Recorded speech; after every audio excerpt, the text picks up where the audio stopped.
Okay, this video is actually not going to be about organized stalking. Instead, I wanted to talk a bit about what looks like martial law might be coming our way. That's what it looks like.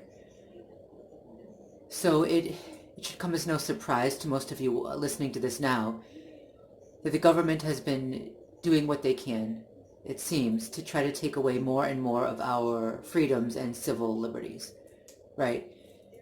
First, and don't get me wrong, I understand that the coronavirus is dangerous, okay? COVID-19 is a dangerous virus, and we do need to take precautions. We do need to be careful. Absolutely.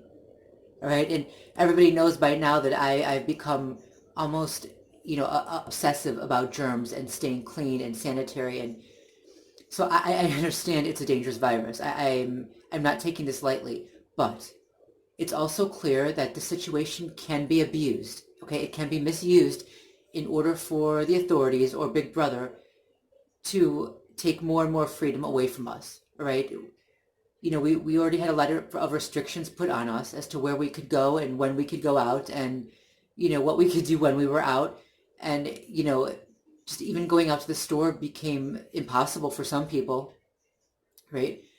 We have to order. A lot of people, even those of us even those who have more freedom to go out, they can't always go to a store they need because the store might be closed. If they need something, they have to order it. So we're quickly entering a time where cash is it's going to be phased out, right? So if we order something, it's going to have to be online. It's going to have to be delivered. That means the government can track everything we order, right? It also means, for those of us who are being targeted anybody can tamper with our stuff before we get it. So it makes it harder for us.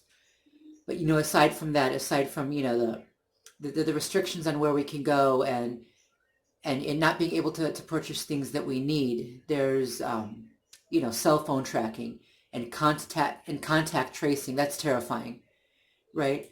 And now with the riots, we have a curfew. Last night, I was watching the news, and then there was an emergency alert on my mobile phone. Chicago was placed under a curfew from 9 p.m. to 6 a.m. until further notice, except for essential workers. So now there's the curfew, and of course some states have the National Guard out, policing their own streets. That's insane. Folks, we are a step away from martial law.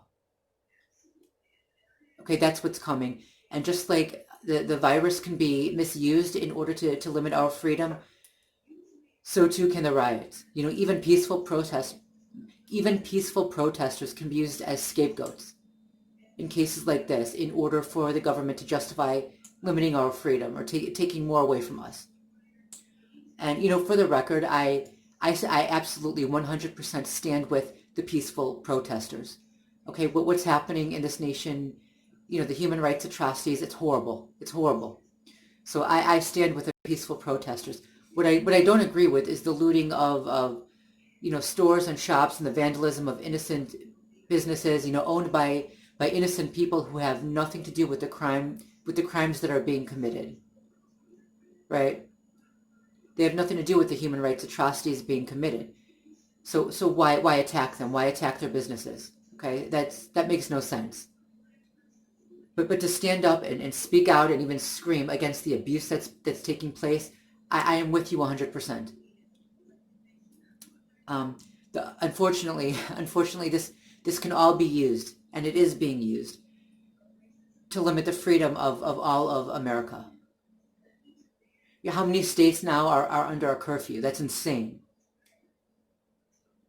That is absolutely insane. And to have the National Guard out in some states, how is that even allowed? Anyway, we are a step away from martial law, is what's happening.